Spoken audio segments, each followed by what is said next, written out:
Je n'ai jamais vu un homme aussi doué. Il a utilisé une houe pour creuser une rainure dans le caniveau, et il a mis un gros tuyau en PVC dans la rainure. À la fin, j'ai compris ce que signifie être un artisan de génie. Puis il a coulé du mortier de ciment par-dessus, et il a lissé le mortier de ciment pour faire une plateforme sur l'eau. Quand c'est solidifié, il fait une rainure avec une pelle. Puis, selon les rainures des deux côtés, avec de gros blocs de ciment, pour former une barrière qui coupe toute la crique. Avec les mains habiles des hommes, bientôt le mur aura 4 étages. Lorsque la 5e brique a été posée, il a fallu construire quelques petites fenêtres au centre. Si vous lisez ceci, devinez ce que l'homme va faire. Vous pouvez commenter votre réponse. Voyez si vous avez raison. Il construit ensuite 2 rangées de briques par-dessus, avec une couche de mortier de ciment en surface. Cela permet d'assurer la solidité du mur. Et pour l'embellir,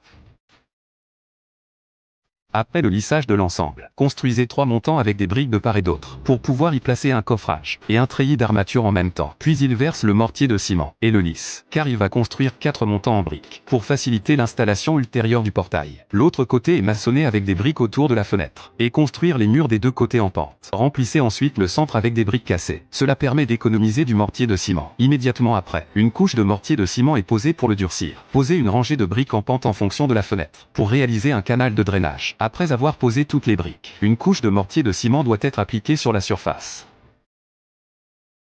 Et le haut du mur doit être installé avec un coffrage, et placer le treillis d'armature. Couler du ciment à durcir pour faire un tablier de pont, pour faciliter le passage des animaux des deux côtés de la rivière. Le barrage est maintenant terminé, mais l'étape cruciale ne fait que commencer. Les hommes tracent donc une marque en forme de 6, et ils creusent en fonction de cette marque, jusqu'à ce qu'il atteigne une profondeur de 30 cm. Ensuite, il continue à creuser de manière circulaire, parce qu'il veut faire un trou ici, et creuser de l'autre côté de la rivière pour le relier. Puis il utilise un gros tuyau en PVC pour le relier, et y mettre une turbine. Maintenant, vous savez ce que l'homme a fait. C'est vrai, c'est une centrale hydroélectrique. Et pour la sécurité du barrage, l'homme a également creusé un canal d'eau de l'autre côté. Lorsque l'eau est pleine, elle peut être évacuée par ce canal, pour éviter que tout le barrage ne soit détruit. Et puis, les hommes ont mis de la peinture colorée sur le barrage, pour l'embellir. Puis il a installé une vanne motorisée au milieu, pour qu'elle puisse être activée quand il est temps de l'utiliser. Enfin, il a installé des bandes de LED de test. Nous y voilà. Une petite centrale hydraulique est terminée. Il suffit de bloquer le tuyau en dessous pour stocker l'eau. Lorsque l'eau est pleine, ouvrir la porte devant le générateur. L'eau s'écoulera à travers le tuyau en PVC jusqu'à la turbine.